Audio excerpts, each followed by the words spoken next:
The recent war in Gaza was portrayed in the media as a conflict between the big, mighty Israel and the small, weak Palestinians.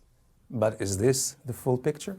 Or were the rocket attacks coming from Gaza just the tip of a much larger iceberg Israel is facing? Let's learn the truth about the balance of power in the Middle East.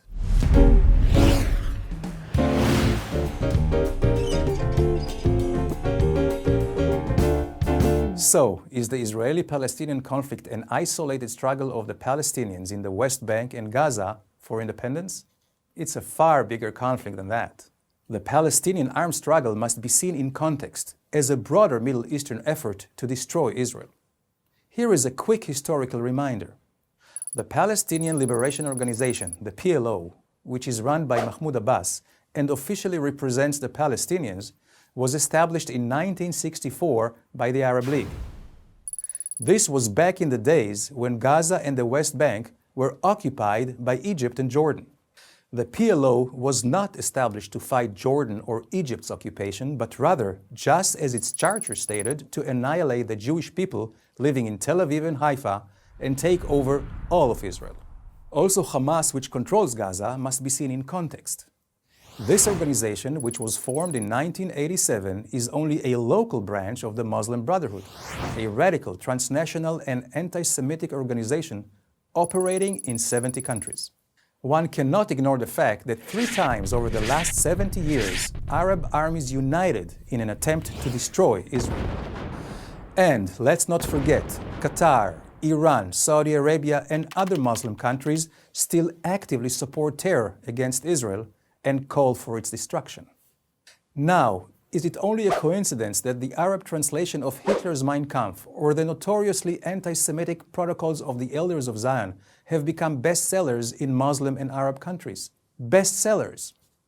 So, in reality, the Palestinian campaign against Israel cannot be separated from the larger hostile Muslim environment which promotes Israel's destruction.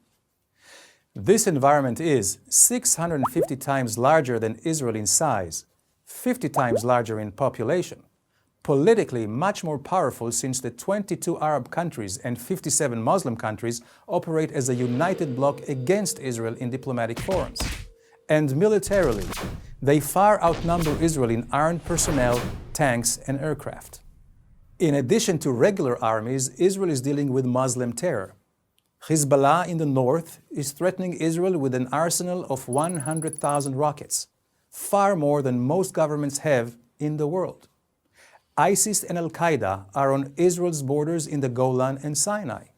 Hamas in Judea, Samaria and Gaza. Not your most friendly neighbors. This is a map of missiles which are aimed at Israel as we speak, some of which carry chemical and biological warheads.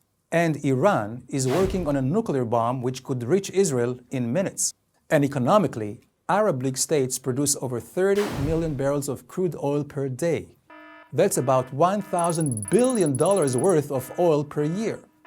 More than 5,000 times the amount of oil Israel produces. Conclusion. Just as the Arab League established the PLO to fight Israel in 1964, the network of ties and alliances in the Arab world today still remains an active and powerful force in the Israeli-Palestinian conflict. And the same goes for the war and ongoing conflict in Gaza. Hamas, which vows for Israel's destruction, is backed by the Muslim Brotherhood, receives weapons and training from Iran, and money from Qatar, which, by the way, makes Hamas the second richest terror organization in the world after ISIS.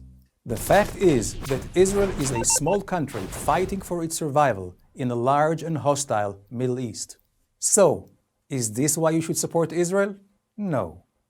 Israel should not be supported because it is the underdog, rather because despite the tremendous threat and challenges it faces, Israel bravely continues promoting freedom, human rights and democracy, which no other country in the region comes even close to.